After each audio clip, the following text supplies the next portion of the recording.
Franchement, c'est énorme ce qui est en train de se passer. L'histoire de l'arbitre sénégalais, ça a tout fait exploser.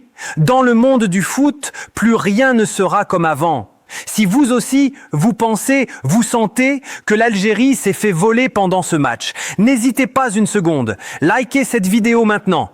Mettez en commentaire, en lettres capitales, justice pour l'Algérie. Ça fait du bien, vraiment, de voir qu'on est aussi nombreux à penser pareil, à ressentir la même injustice. Le football mondial a littéralement explosé quand la nouvelle est tombée. Un arbitre international sénégalais arrêté. Arrêté carrément. Et pourquoi? Pour des soupçons gravissimes de corruption. Liés à quoi? Au quart de finale de la CAN. Ce match maudit. Ce match où l'Algérie s'est fait sortir contre le Nigeria. Un match hanté par des décisions arbitrales complètement folles, irrationnelles, inexplicables. Ce n'est pas juste une petite polémique de plus, une erreur d'appréciation qu'on oublie le lendemain. Non! On parle d'un truc qui a déclenché une réaction en chaîne absolument dingue. Politique, sport, médias, tout le monde s'y est mis. La planète entière en parle. L'Algérie, qui est sortie de la compétition avec ce goût amer, ce sentiment de dégoût, se retrouve aujourd'hui au cœur d'une tempête qui pourrait enfin lui rendre justice. Parce que franchement, ils ne se sont pas fait éliminer sur le terrain. Ils se sont fait éliminer au coup de sifflet. Maintenant, tout le monde se pose la question. La seule qui compte, est-ce que c'était vraiment juste de l'incompétence? Les images dans la surface, le silence complet, assourdissant de la VAR, les 2 poids, 2 mesures flagrants entre les 2 équipes.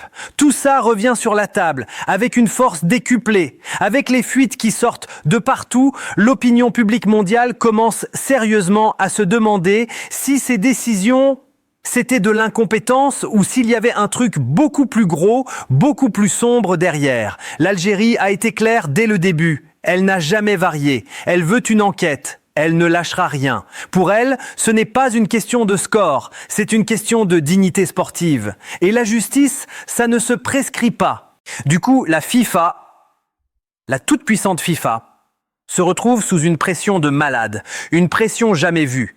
Tout le monde attend des réponses concrètes, immédiates. C'est si grave que les médias internationaux parlent carrément d'un séisme footballistique, un tremblement de terre qui pourrait changer les règles du jeu. Et pas qu'en Afrique, au niveau mondial. Entre la colère légitime des supporters et les communiqués officiels qui s'enchaînent, on voit bien que ça dépasse largement le cadre d'un simple match de football. C'est devenu un vrai test, un test existentiel, pour savoir si le football moderne peut encore être honnête ou pas.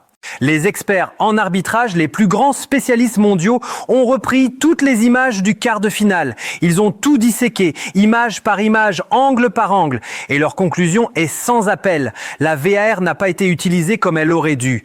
Une main évidente dans la surface. Des fautes violentes jamais revues. La cabine VAR totalement muette, aveugle, sourde, dans des moments cruciaux où le match se jouait. Les Algériens ont vraiment l'impression, et les faits leur donnent raison, qu'on les a volés de manière organisée, systémique. Mais attention, l'Algérie ne demande pas qu'on change le résultat du match.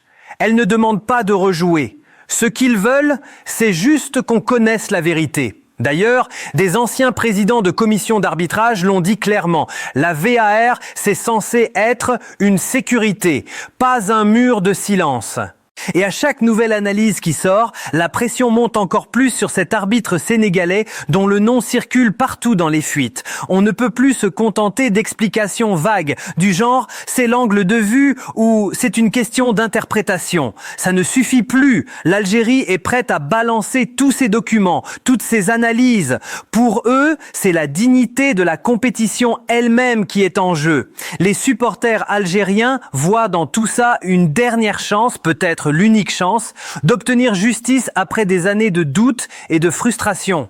N'oubliez pas de vous abonner à la chaîne, les gars, maintenant. Comme ça, vous ne ratez rien de cette affaire qui est loin, très loin d'être terminée.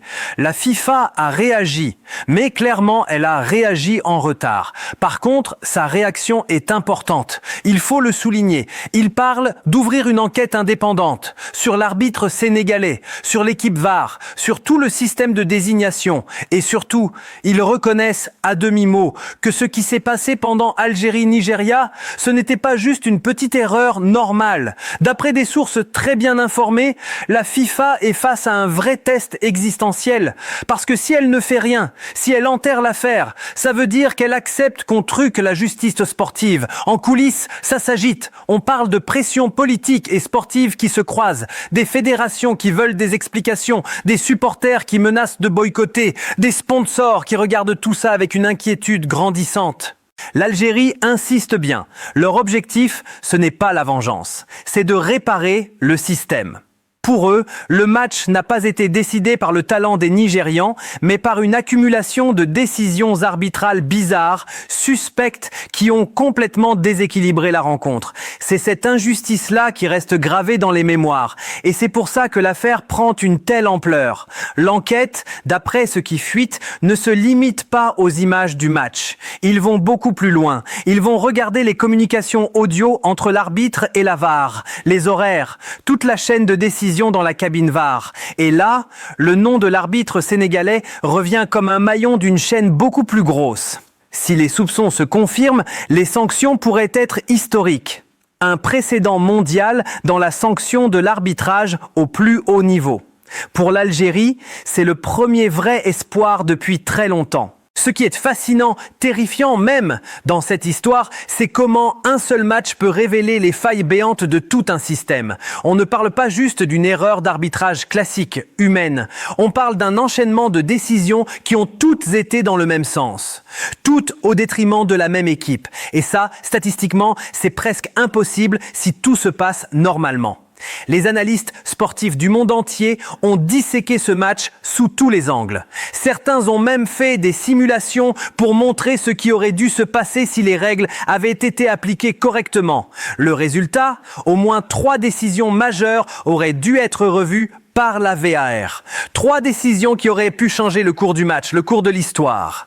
Pendant que les enquêtes s'élargissent, de plus en plus de voix s'élèvent pour réclamer une vraie réforme en profondeur. Les experts sont unanimes. Cette crise a révélé à quel point le système d'arbitrage est fragile, perméable. La pression peut devenir un facteur décisif dans les décisions.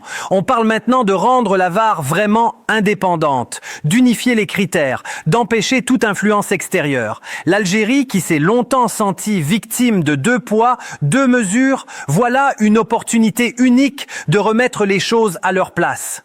Dans l'analyse technique, c'est clair, l'arbitre sur le terrain ne travaille pas tout seul. Et l'échec collectif, c'est pire qu'une erreur individuelle. Le silence de la VAR, c'est ça le plus douloureux.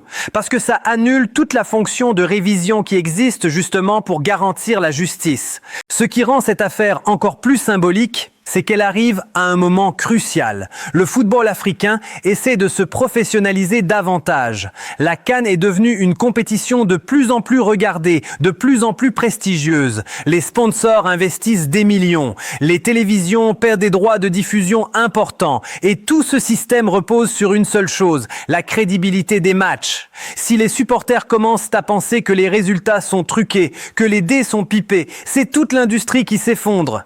C'est pour ça que la FIFA ne peut pas se permettre de balayer cette affaire sous le tapis.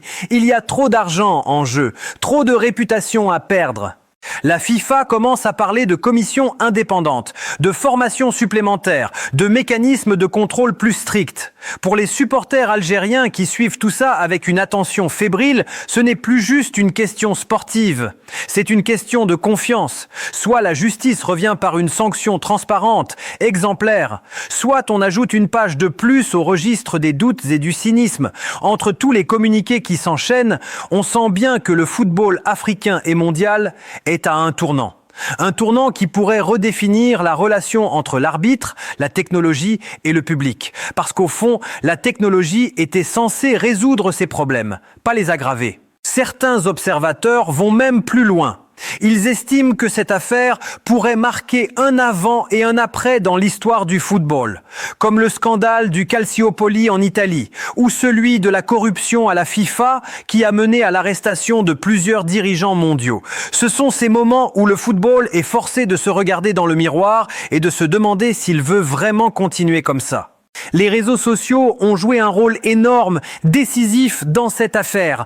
Les supporters algériens ont inondé Twitter, Facebook, Instagram avec des analyses, des vidéos, des comparaisons. Ils ont créé des hashtags qui sont devenus des tendances mondiales. Cette mobilisation digitale a forcé les médias internationaux à s'intéresser au sujet. Et ensuite, les institutions à réagir. C'est un nouveau type de pression que les organisations sportives doivent apprendre à gérer. Avant, une injustice arbitrale faisait parler pendant quelques jours, puis disparaissait. Maintenant, avec les réseaux sociaux, ça reste, ça circule, ça se partage. L'indignation ne s'évapore plus. Au final, le message est clair.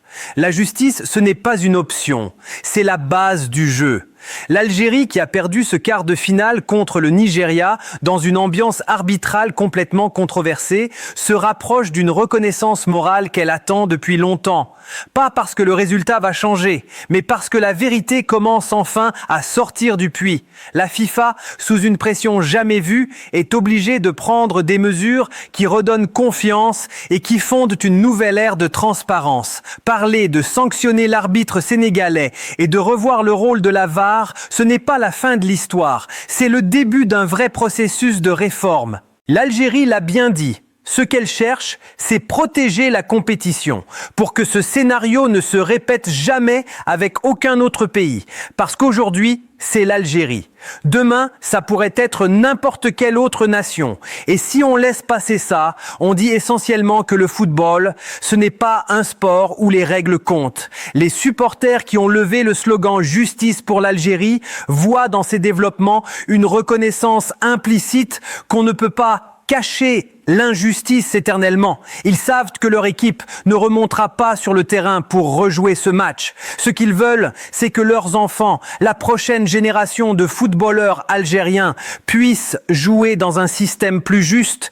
Et comme ça, un seul match est devenu une affaire mondiale. Un séisme qui a secoué les institutions et qui ouvre la porte à des questions difficiles. Si le football est le miroir de la société, cette affaire repose la question fondamentale.